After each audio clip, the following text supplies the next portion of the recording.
Bismillahirrahmanirrahim. Wassalatu wassalamu ala moulana rasulillah wa ala alihi wa sahbihi ajma'in. Bon, aujourd'hui, on va aborder la quatrième vidéo concernant l'atelier de virtualisation. Donc, après qu'on a publié 3 vidéos, donc ça sera la quatrième, bien sûr, qui concerne la mise en réseau d'un serveur UXI, c'est-à-dire un serveur VMware UXI. Donc, avant d'aborder, bien sûr, ou bien de commencer l'atelier, donc j'aimerais bien vous présenter la différence ou bien de donner une définition concernant les réseaux physiques et les réseaux virtuels. Donc d'abord, c'est quoi un réseau physique? Vous le savez forcément, normalement, c'est quoi un réseau physique? Un réseau physique, c'est un ensemble de machines, bien sûr, reliées avec un switch physique ou bien un commutateur physique. Par exemple, ici, vous avez normalement 4 machines, 3 machines clientes et un serveur UXI. Toutes ces machines sont reliées au commutateur physique. Maintenant, le réseau virtuel. Donc ça, ce qu'on appelle un réseau physique. Maintenant, le réseau virtuel. Donc au niveau du serveur UXI, vous pouvez créer ce qu'on appelle des commutateurs virtuels.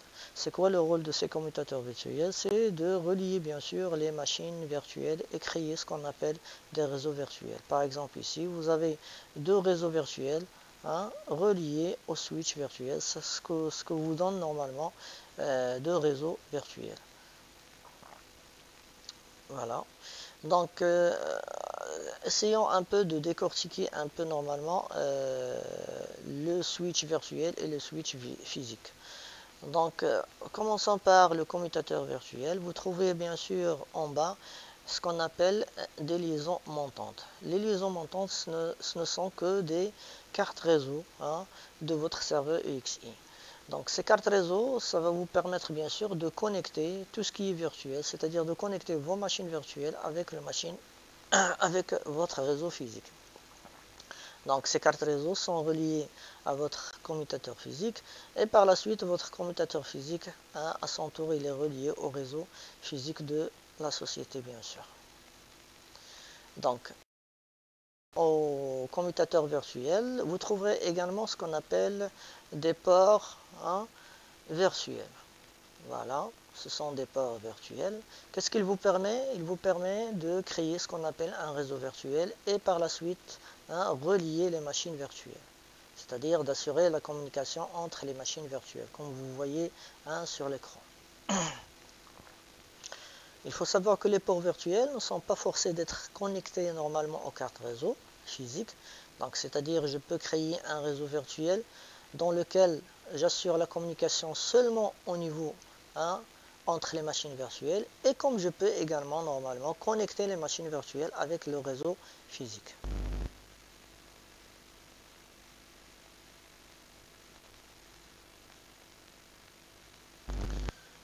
Bon, on a parlé des ports virtuels. Maintenant, on parle de ce qu'on appelle les ports VM kernel.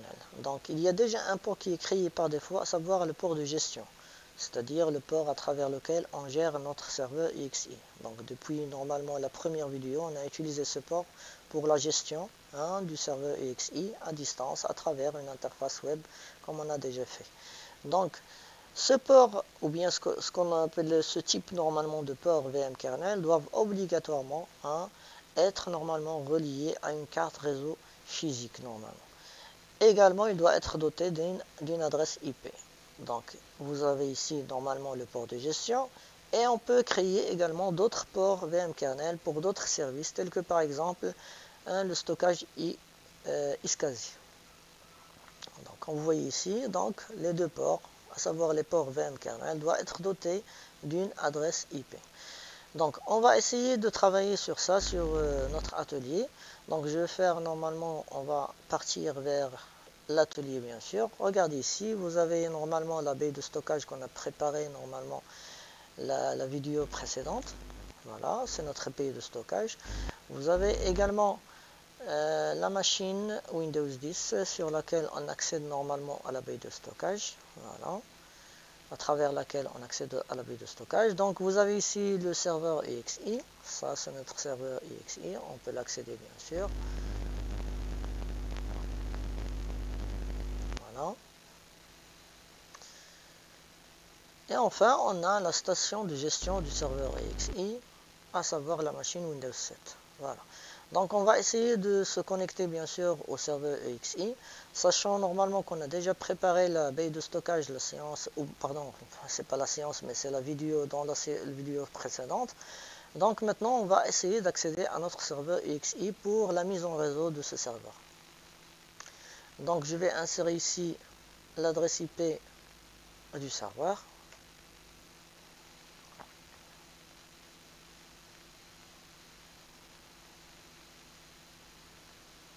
Voilà.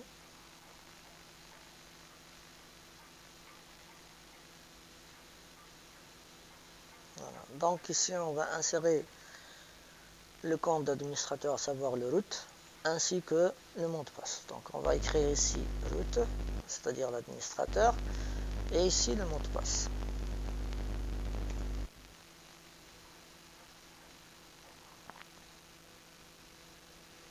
Voilà, on a accédé à notre serveur EXI.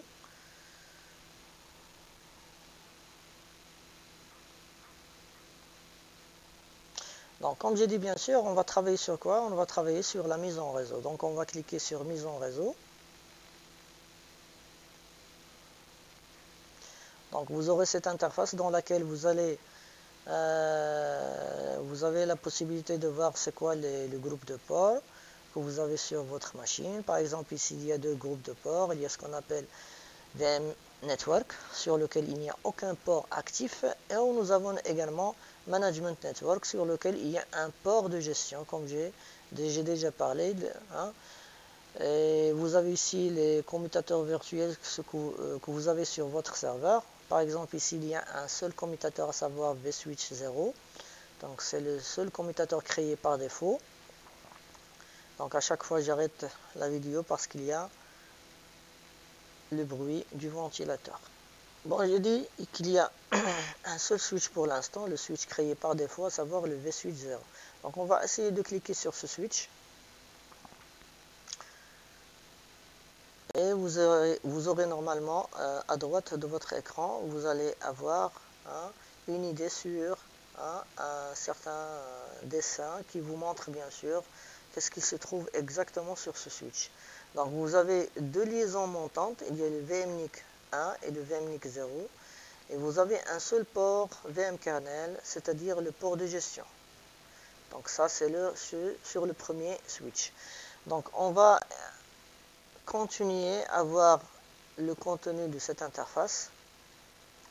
Donc vous avez ici normalement Network Interface Connection, c'est-à-dire les liaisons montantes ou bien les cartes réseau de votre serveur. Donc vous avez VMNIC 0, VMNIC 1, 2, 3. Vous avez ici la liste des ports vmkernel. Voilà.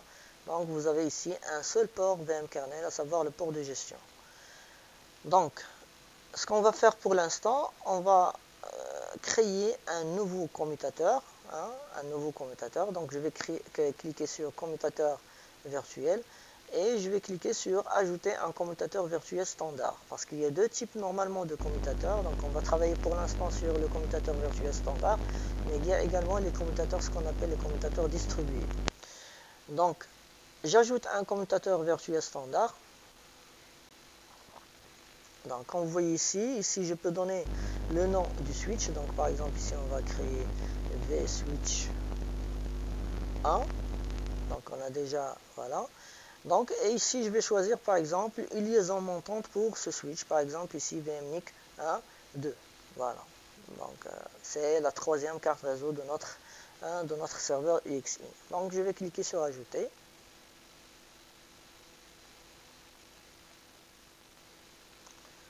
Voilà, le switch a été créé. Donc si on clique bien sûr sur le commutateur, le deuxième commutateur nouvellement créé. Donc regardez ici, il y a une seule liaison montante. Jusqu'à maintenant, il n'y a aucun groupe de ports et il n'y a aucun port vmkernel. Donc l'objectif de notre atelier bien sûr, c'est de créer un port vmkernel pour le service de stockage ISCREASY. C'est-à-dire, on va faire appel normalement aux cibles qu'on a créées au niveau de la baie de stockage sur la vidéo numéro 3. Donc, je reviens normalement à la mise en réseau. Et on va essayer de créer un groupe de ports. avec un port VM kernel bien sûr. Donc ici, je vais ajouter un groupe de ports. Donc je vais cliquer.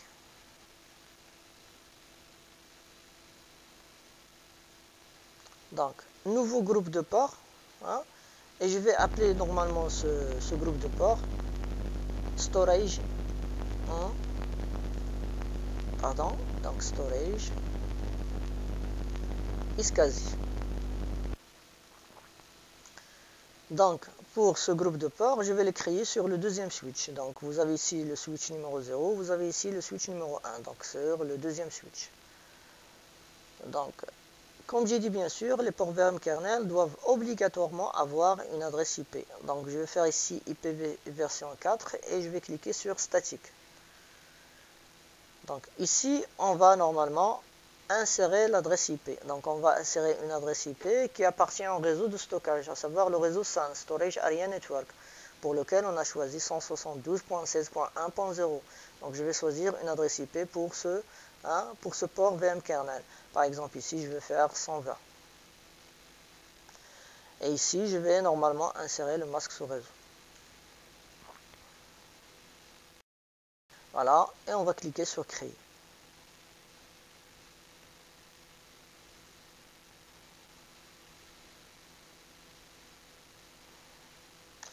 Donc, comme vous voyez, on a un nouveau port VM kernel pour le service stockage iSCSI. Donc, si on clique une deuxième fois, bien sûr, sur le switch, donc, et bien sûr, la droite de votre écran, vous allez voir un dessin qui montre normalement qu'il y a un port VM kernel qui a été créé avec une adresse IP 172.16.1.120, avec une liaison montante, toujours une seule liaison montante. Bon, pour faire, de toute façon, on va se déplacer vers la baie de stockage pour savoir, ou bien pour faire un rappel pour l'adresse IP de cette baie de stockage. Donc, je vais accéder avec le compte, voilà, donc root, voilà, le mot de passe pour cette baie de stockage, et on va faire ifconfig pour savoir normalement l'adresse IP qu'on a donné normalement à cette baie de stockage. Et bien, regardez ici, c'est 172.16.1.100. Donc, je vais sortir. Voilà. Donc, maintenant, qu'est-ce qu'on va faire? On va essayer de faire... Pardon, donc je vais revenir. Donc, je vais m'authentifier encore une fois. On va essayer, ou bien on va tester la communication entre la baie de stockage et le serveur UXI, c'est-à-dire le port VM kernel pour lequel on a des 172.16.1.120. Donc, je vais faire un ping sur le 172.16.1.120. Voilà, comme vous voyez, la communication, ça se passe très bien. Donc, on va faire un CTRL-C pour arrêter normalement notre test de ping. Et je vais faire exit.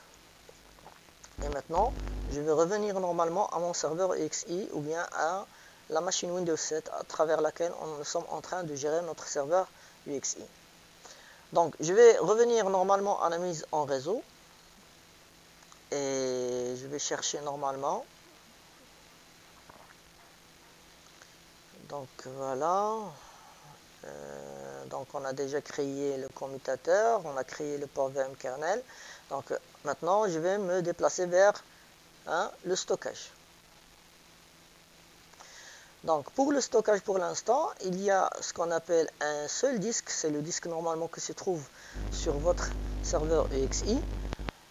Et vous avez ici adaptateur. Pour les banques de données, ce qu'on appelle les data stores, il y a un seul data store. Et par la suite, on va créer plusieurs data stores après qu'on va faire un appel des cibles qu'on a créées au niveau de quoi? Au niveau de la baie de stockage. Donc, je vais cliquer sur adaptateur. Et vous avez ici configurer iSCSI. Donc, je vais cliquer sur configurer iSCSI. Donc, je vais activer bien sûr le service iSCSI. Automatiquement, lorsqu'on va activer bien sûr, il va nous donner bien sûr la possibilité d'insérer les détails sur notre baie de stockage. Donc, voilà. Donc, ici, on va ajouter une liaison de port réseau. Donc, on va cliquer sur ajouter.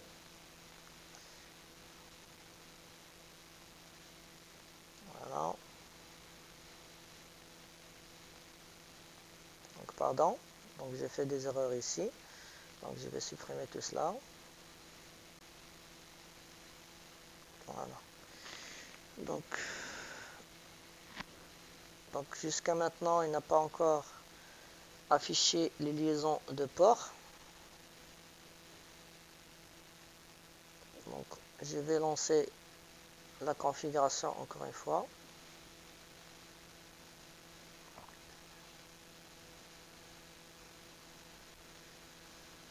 Voilà, donc maintenant, juste un problème d'actualisation. Donc maintenant je vais cliquer sur ajouter une liaison de port. Donc bien sûr, la liaison ou bien le port VM kernel qu'on va utiliser, c'est le deuxième port, à savoir VMK1, c'est-à-dire VM Virtual Machine Kernel.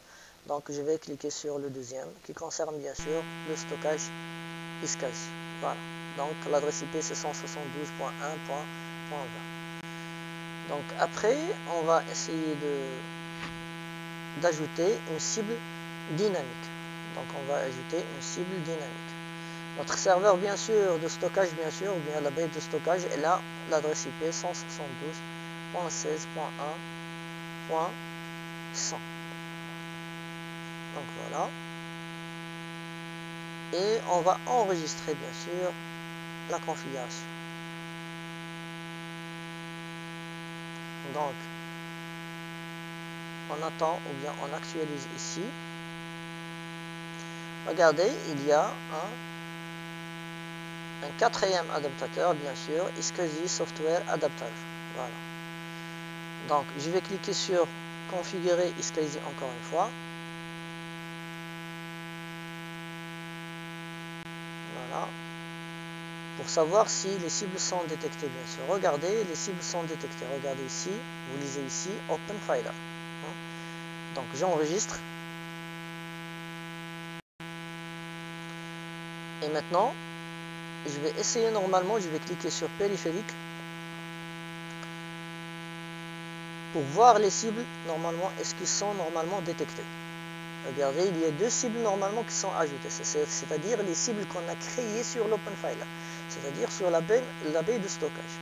Regardez ici, il y a deux cibles. Donc maintenant, qu'est-ce qu'on va faire? On va cliquer sur banque de données. Donc on a un seul dataster pour l'instant avec une capacité de 72 Go. On va créer une nouvelle banque de données. Donc créer une banque de données, donc on va faire suivant. Et on va choisir l'un des cibles bien sûr, que vous voyez ici, OpenFiler iSCSI. Donc le deuxième datastore, on va l'appeler par exemple datastore 2. Je vais choisir le premier disque, à savoir le disque A avec une capacité de 78 Go. Donc je vais faire suivant. Donc je vais normalement créer un système de fichiers au niveau, ou bien si vous voulez l'opération de formatage. Donc je vais formater la totalité de cette cible normalement avec le système de fichiers VM File System 5. Et je vais faire suivant.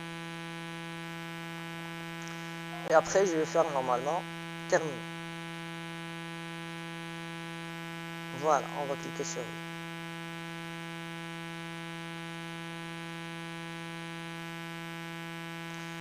Donc on va essayer d'actualiser. Voilà le deuxième datastore. Je peux créer un autre datastore par exemple. Donc créer une banque de données. Suivant. Regardez, il nous reste une seule cible. Donc je vais l'utiliser pour le datastore 3. Et je vais cliquer sur suivant. Donc la même chose ici. Je vais formater la totalité bien sûr de ce disque bien sûr. Donc soit vous utilisez la totalité de votre disque, c'est-à-dire de la cible, soit vous pouvez normalement personnaliser pour choisir la taille que vous voulez. Donc pour moi, je vais choisir normalement la totalité du disque. Donc je vais faire suivant et je vais faire terminer. Voilà. Donc je vais actualiser.